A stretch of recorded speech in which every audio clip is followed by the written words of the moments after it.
Sige, pikit lang po, wag po kayo dinilat, ma'am. Pag diniinan ko po, wala siyang sakit kahit diinan ko po. Wala. Okay. Pag dalawang kamay po, sakit po. Hindi po. Relax lang po, ma'am, ha? Relax. Pag tinanong pangalan, ma'am, nasagot ko yung pangalan niyo po, ha?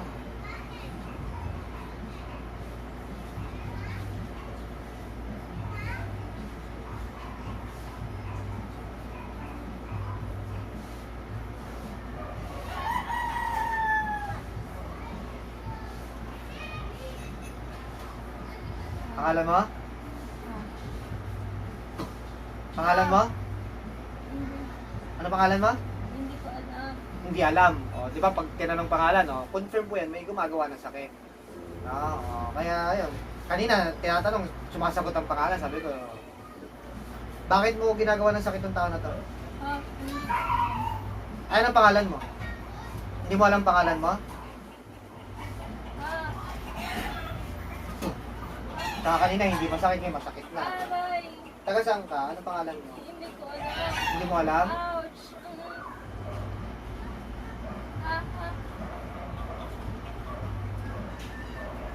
Ah, ah. Ano pangalan mo? Hindi ko alam. Ha? Ah, Nakikipag-usap ka ba o hindi? Ano pangalan mo? ah. Hindi ko alam. Ah. Ah.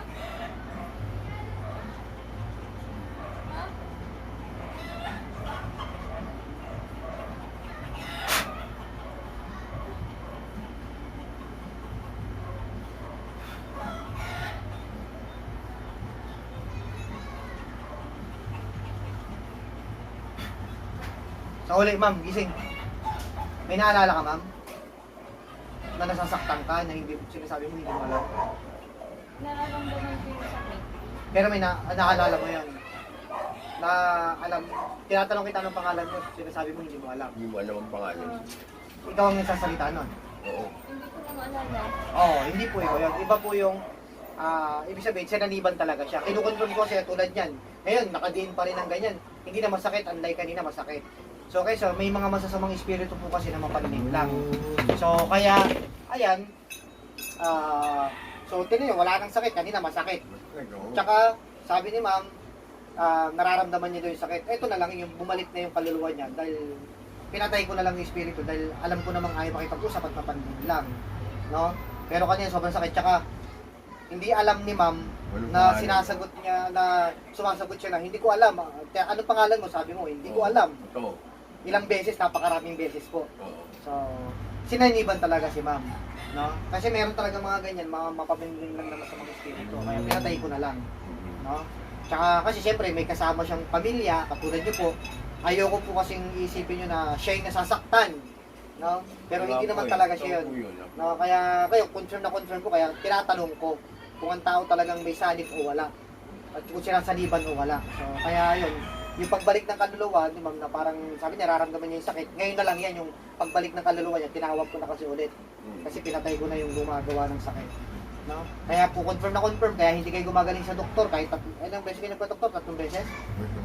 Dalawa, isa. Isang beses. Pero bumalik ako sa doktor ng mga 2 beses. So yun nga po. So, kumbaga, bali parang 3 beses kayong bumalik o 2 beses lang bumalik? 2 beses. So, Oo. Yung kaya- pangatlo hindi na ako bumalik.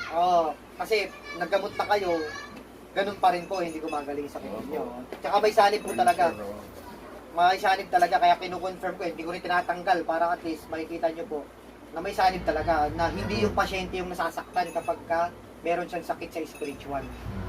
Yung pagbalik ng kaluluwa, dahil medyo yung feedback ng sakit nandun lang, pero yung unconscious si ma'am, hindi niya alam kung nasasaktan siya, Oo. hindi niya alam na nagsasalita siya na hindi ko alam kung sino ako. Oo. Sumagot So, kanina confirm po yun. No? So, sige po, pigit lang po ma'am. Magiging okay na yan, basta sundin lahat ng advices ko po. Kasi confirm, may sakit sa spiritual po talaga. Meron talaga.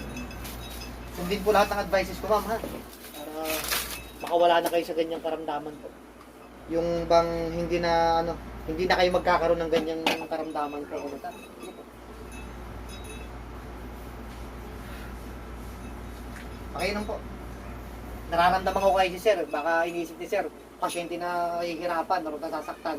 Hindi, Kaya- talagang umpisa na ano niya na. Sumasagot talaga siya Na hindi niya alam eh. Oo. Oh. Pero nung umpisa, pag tinanong ko pangalan mo, sasagot mo pangalan mo. Sino ka? Hindi ko alam kung sino ka. Yeah. Bobo, no? Kinabahan si Sir. Nabahan niya ako kanina. So, yun na lang po, sundin na advices ko ha. Sundin na lang po advices ko.